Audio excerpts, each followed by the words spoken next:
Hey, all, especially since the pandemic and a lot of people having work from home time, working remotely has become a huge and natural part of the workforce. So, today, Angela and I are going to discuss some secrets of successful remote team management. Balancing building a successful business and being a superstar mom is hard, and yet, in today's digital world, it's more common than ever. The question becomes, how do we successfully grow a business and children at the same time? Join us for a candid conversation as we share our insights into marketing and motherhood. I'm Angela Reeder. And I'm Jessie Valle. Welcome to the Marketing Moms Podcast.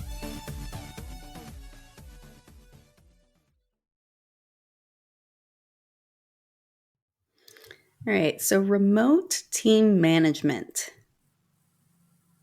It's so strange, but I actually think I'm very passionate about this subject. For those of you that don't know my background, I actually have a master's degree in online education. And so being able to teach others in an online fashion is something I know a lot about. And the truth is when you are managing a remote team, a lot of that is like teaching. You have to teach SOPs, you have to teach SOP as in standard operating procedures. You have to teach how you like things done. You have to be able to communicate what needs done. You need to be able to just do a lot of things that teachers have to do with students. You have to do in the workplace as well. So I think that makes me especially suited to have a conversation about what the best way, some secrets, one would say, of successful remote team management. Now, Angela has had 8 years of experience as a virtual worker. And so being in the workforce for 8 years virtually, even before the pandemic, um, she and I have both seen the good, the bad, the ugly of remote team management. Yes. And it's always interesting to me when, especially online business owners, have a hard time with remote team management. Like your whole business is online. Yeah.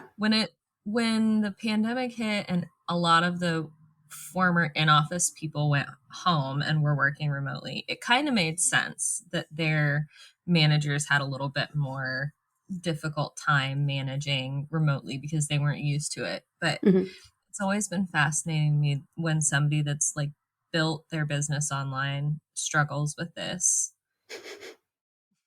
Yeah, for sure. All right. So, beyond all other things, the most important thing to remember as a secret of success is clear communication. You have to be absolutely on top of your game. And if there's any tip that I've learned, it's that you have to go overboard. And it seems overboard to you, but on the receiving end, it is not overboard. It's like, I don't know. Okay, this is totally random, but have you ever? So, one time, my husband and I were at a Major League Baseball game, and we were like the only fans of the opposing team. And the opposing team's network cameraman came down and wanted us to wave. You know, like you see people like fans just waving before a commercial break. He's like, I want you to wait for 10 seconds. That doesn't sound like a lot, but it's going to feel like a lot, but you just keep going. So we're just sitting there smiling for 10 whole seconds, and it does go very slow. So you're like, this is awkward, and I'm still waving at the camera. It's like that. You're going to feel like this is overkill and you are giving way too much information. But on the receiving end, the people who saw us waving, it didn't feel like that long, and it was totally natural and fine. And the people you are giving information to, they're not going to think it's overboard. They're going to think it's helpful that you are very clearly outlining your expectations. Yes. And as someone who's been on the receiving end of communications like that, it's very helpful to feel like you have all of the information. and that you don't have to constantly be going back and going, okay, but I don't understand this, or how is this supposed to work, or where do I find this? Not only is that frustrating and can make the person that you're trying to communicate with feel stupid, Yeah, like dumb, inadequate. feel stupid, it also makes things take longer. Like it Mhm. takes so much longer to get tasks done if I have to come and ask 5 times where to find something or for clarification or whatever, versus if you just give me all of the information at once. And maybe I have a question that needs clarified, but it's Mhm. so much faster than having to go through the back and forth of, dragging information out of someone. Oh, for sure. And also, as a manager, when you're done giving the information, you can just mentally move on to the next thing. If you're not clear enough in your communication and the remote worker has a lot of questions, you can't move on. You are stuck going back to the same task over and over again. And then you start to feel resentful, Yeah. resentment, because you're like, I should have just done it myself. It would have gone faster. Right. Yeah. But when it all falls Absolutely. back on you because you weren't clear with your communication. Yes. And I think one of the things that we had noted. Oh my goodness. Well, while that doggy's barking, I'm going to go and jump in and say one of the things to do with clear communication is also having tools to help you with that, right? So things like Slack or Microsoft Teams or Voxer for those day to day communications that are just quick back and forth.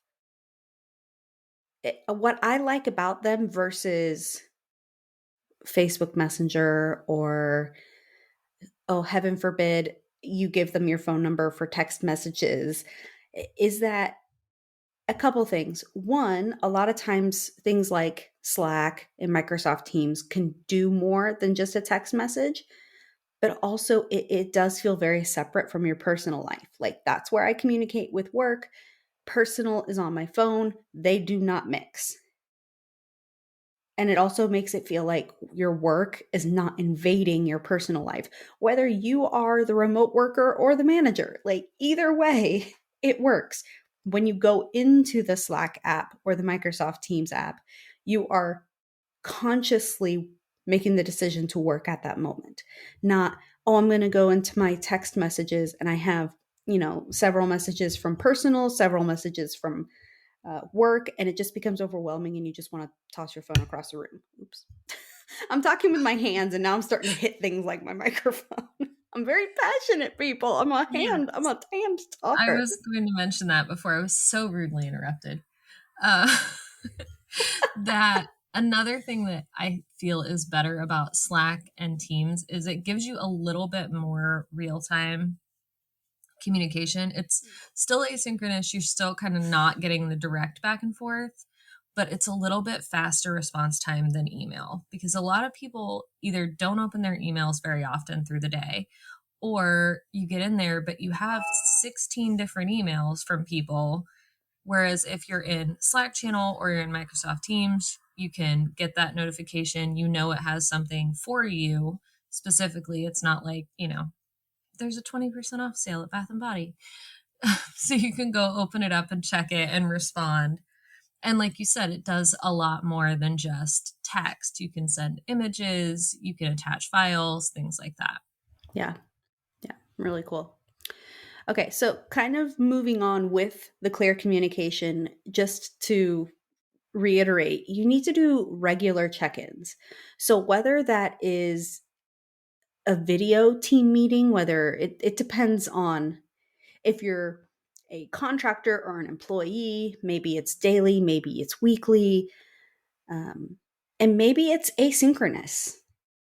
Maybe Yeah. it's as much as in Slack you can do like set up routines, and every Friday you ask people how they are and ask questions, rate your week, what are you working on, what did you accomplish, like whatever you want to do. So I would, from experience, suggest that your regular check-in truly is video and it's actually in person versus asynchronous, because it helps foster that team culture. So when you see someone, you have the opportunity to have the mini side conversations, tell a joke, see people's faces and reactions, and you get a better sense of their personality, which is kind of important. I will say, I have worked here alone in my office by myself for what, like 8 years. Yeah. And I'm telling you what, I have never felt lonely. And it's only because I do have meetings all the time with people face to face on the computer. Yes, I am not physically with them, but still to see their face and talk to them, I still get that communication, and I've never felt lonely. Yeah. I think that as much as I don't care for video meetings, I think they are important. And, you know, it's important to see people's faces and have that kind of real time interaction. Sometimes there are issues that just need a real time Mhm. solution. Oh, I would be shocked if a single one of you listening to this, or Angela, has never had a conversation via text where the other person misinterpreted Oh, the gosh. tone of the text. Yes. Yeah, It's exactly. happened to all of us. Yes. Yeah, So tone does sometimes not text being well. there in person lets someone read someone's face and be like, "Oh, what I mean is da da da da da." Right, yeah. Or you can see that they're confused Mhm. and you can, wait, let me clarify. And Angela wouldn't get to see all my fun hand gestures when I'm talking if we didn't have video. Okay.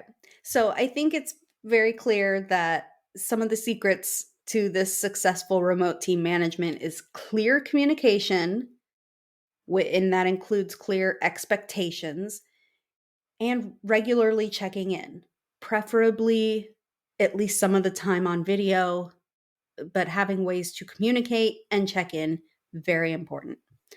Some of the other things is, let's see here, we have using project management tools. So, beyond just a way to communicate, you also need a way to properly project manage.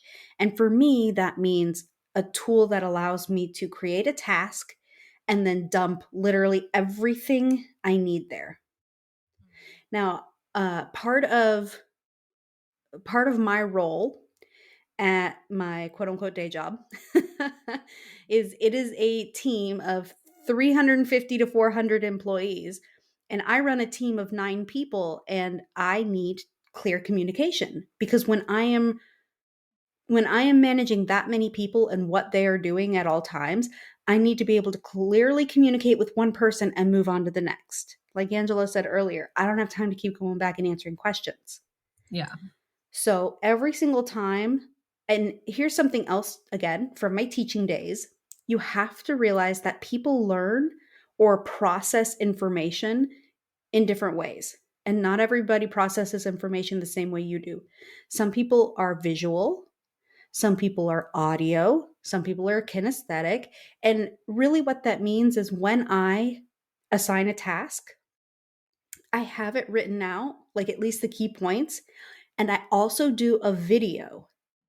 And in that video, I have like, even if it's very simple, like even if I'm on the same page, and I'm just like, okay, so right here is where I need you to do this.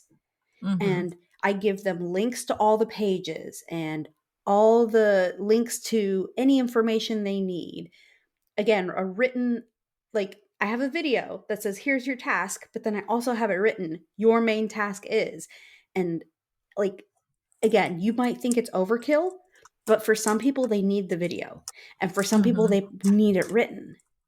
And also, when you go quote unquote overboard, that is a higher chance of success that Yes. what you want done will be completed because you have literally poured out everything you could think of to make sure that task gets completed.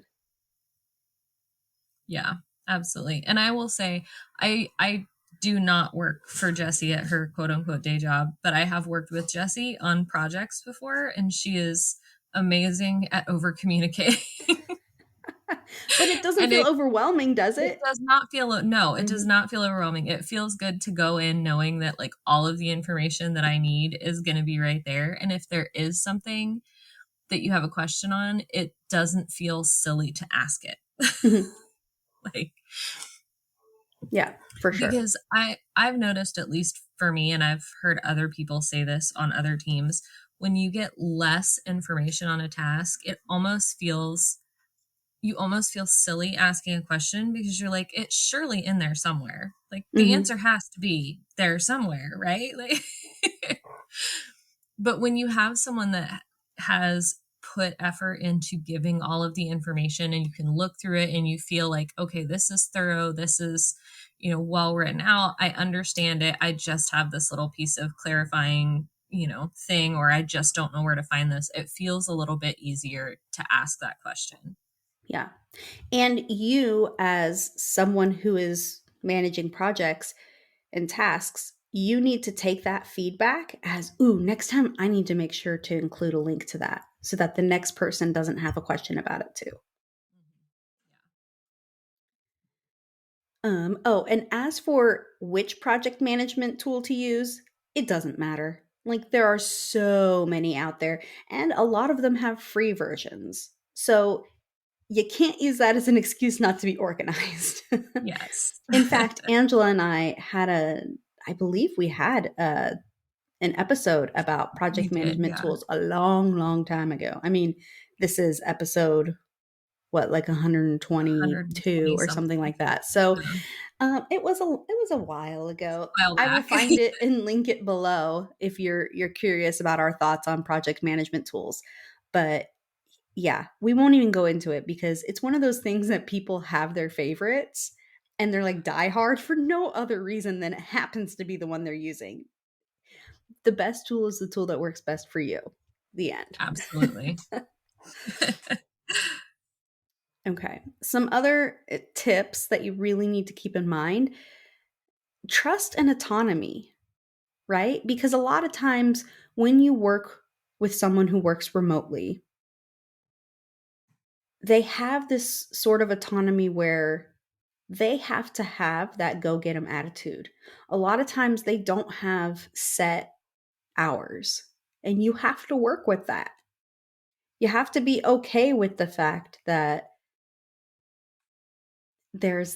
I can think of one person in particular. They get most of their work done in the middle of the night. And I'm just Yes. like, okay, I'm going to ask for this, but I'm not going to get it till tomorrow because I know he's not going to work on it till this evening. And I can't even blame it on time zones because he's here in the United States with us. So it's like he just flat out likes to work at night. And Yeah. actually it might, and I haven't found out, but it might be because his wife works during the day, so he's probably taking care of their baby, and he works in the evening when she gets home. That might be the situation. But regardless, it's not always about like the exact time that someone's working. It's also about being results focused. I just want the Yes. result by this time. And so it doesn't matter when it gets done, as long as it's done well, accurately, the result is there by this time, the end. It doesn't matter what time of day that person did it. So when you work remotely, you have to have a little bit of it, especially it again, this falls down to whether you're an employee or versus a contractor, which again, Angela and I did a whole episode on. There are differences. And if you're working with a contractor, you cannot tell them when to work. No. Yeah. It's you legally cannot. It is up to them when they work. They are their own boss. You are Yes, just exactly. buying the result. You're paying for the result. So you just have to keep that in mind. That just because you're working does not mean someone else you're working with is working at the same time. Yes. Yeah. And as someone who works with clients and on team, I do make sure people kind of have an idea of when I'm generally working. But also, I've had people message and be like, okay, I know it's the weekend, so you don't have to even read this until Monday, but like, I was thinking about it and I needed to say something before I forgot. That's totally fine. Like, if you want to Voxer me on the weekend or Slack me in the middle of the night because you remembered a thing that you needed to ask me to do or a question you had, that's cool. As long as the expectation is there that I'm going to answer when I'm working and not like in the middle of the night or on the weekend.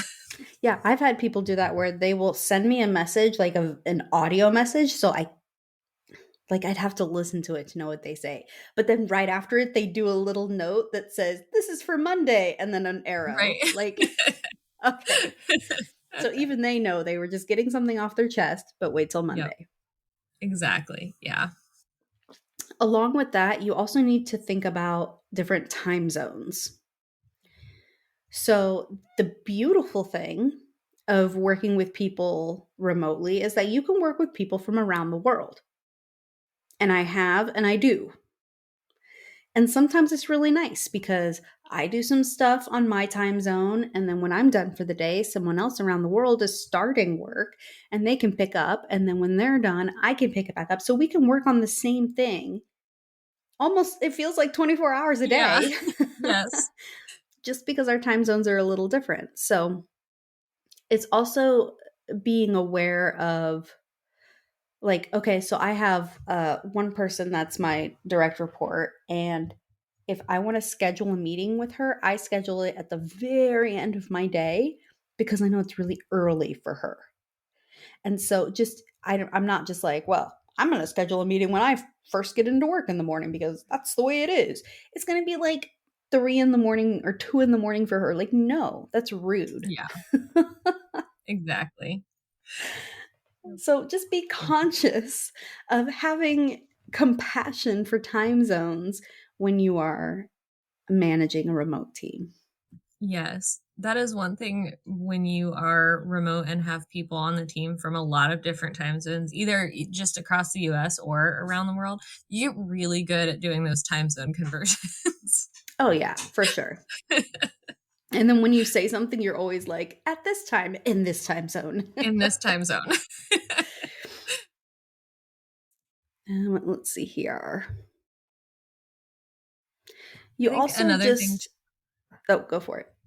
I would say, I think another thing to remember is just to make sure you're providing the support that your team needs. And that can look different depending on what, again, if they're contractors or employers, what kind of business you have, what exactly that they want, what exactly it is you want them to do. It can look different, but having those support materials, having those standard operating procedures, having those expectations clearly listed out, having a step-by-step, this is how we do this particular task, can be really, really helpful for remote employees, especially if they have like constant access to it. It's not like you just get to review it for a week and then it goes away. Like if you can go back and check it as you go through those tasks, that can be really helpful. And that's another way a project management tool can help. If you have like a recurring task, you can set up all the little subtasks to recur as well, so that every time they have kind of a little checklist they can go through.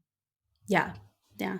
I have in my project management system, I have a whole separate board location where I have a list of all my tutorial videos.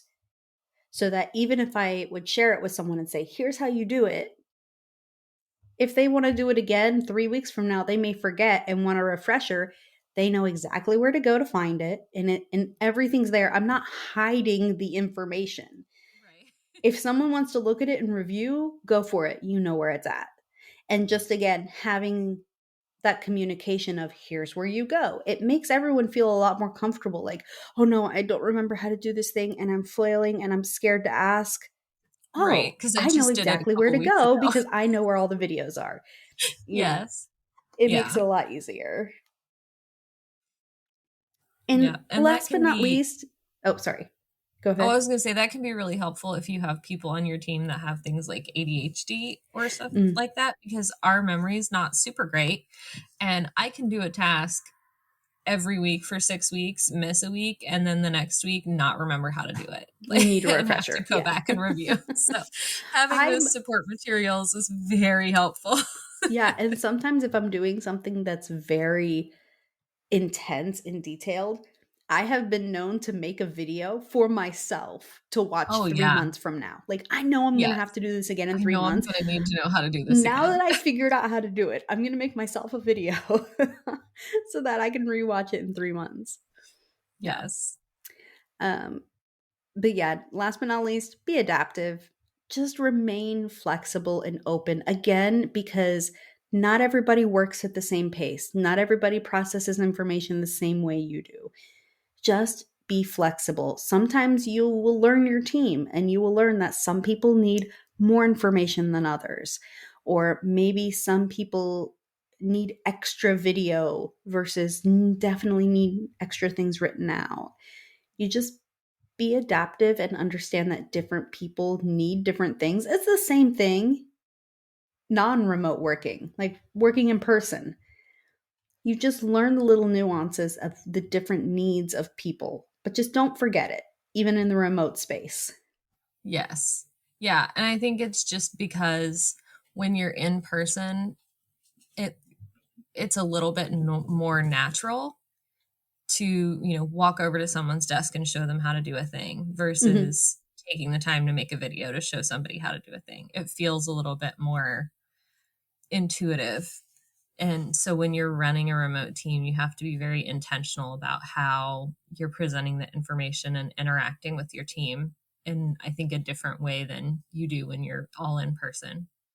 Yeah, for sure. So what about you? Have you worked online, worked with others? Do you have any tips that we didn't talk about today about how to successfully manage online team members or just managing teams online? Please share them with us. We are on Instagram over at Marketing Moms Podcast.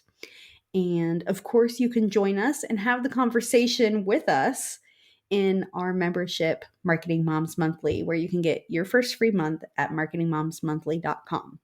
So all the ways to chat with us, we're here and we're very interested. And if there is a topic that you would like to hear us cover, please reach out, let us know, and we will for sure get it into the rotation. So until next week, bye. Thank you for joining us today. We're so honored this is where you chose to spend your time. If this episode helped you in some way, please share it with another mom who needs to hear it. We're in this together. And if you're ready for next steps, free goodies, and more, head over to marketingmomspodcast.com. We'll see you next week.